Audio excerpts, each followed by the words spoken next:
Las Cruces Association of Realtors and the Greater El Paso Association of Realtors has begun DataShare. Here's Reagan Kessner, MLS and IT Manager from the Greater El Paso Association of Realtors to talk about DataShare and what does it mean for the both members of the MLS. For starters, what is a data share? The typical relationship between an MLS and its members allows members to input their listing data into the MLS. In return, they're able to receive a copy of the MLS compilation, giving them access to listing information for not only their brokerage, but also other brokerage members. When performing a data share, the MLS will send a limited copy of its data to the MLS it's sharing with, and the other MLS will reciprocate, giving both systems access to the listing compilation in the other. This changes the relationship between members and their MLS. Members can still enter their listings into an individual MLS, but they're now able to receive information from both MLS databases.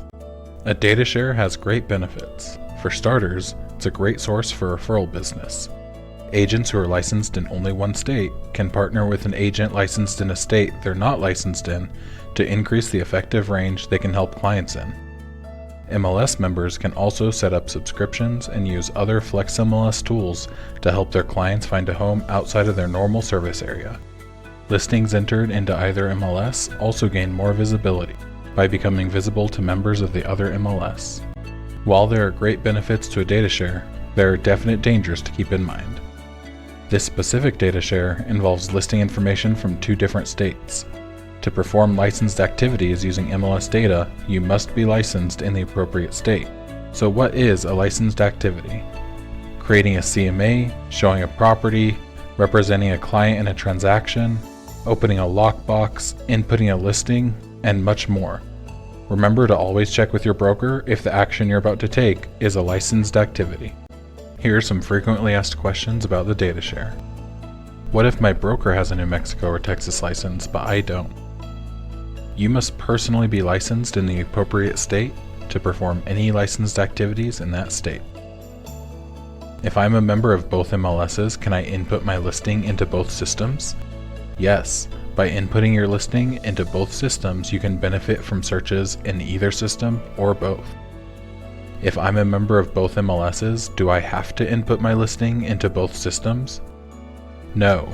You must input your listing into at least the MLS in the state your listing is located in, but you're still able to input it into both. Whose MLS rules do I need to follow? When inputting a listing, you must follow the rules of the MLS you're submitting it to. Now that we know the benefits and dangers of a data share, let's look at how the data share will show up for you. Here we can see the quick search feature of the MLS. Let's take a closer look at the filters on the left. Here you can see a new section titled Data Source. Currently, the data source is set to the Greater El Paso Association of Realtors database, but if we click on this section, we can change that. Expanding this section gives us the option to switch from the Greater El Paso Association of Realtors to the Las Cruces Association of Realtors database with just the click of a button.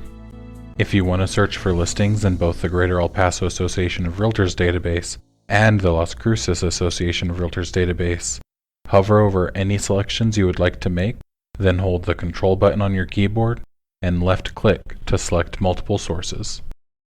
Have any questions? Contact your local MLS department and we'll be happy to help.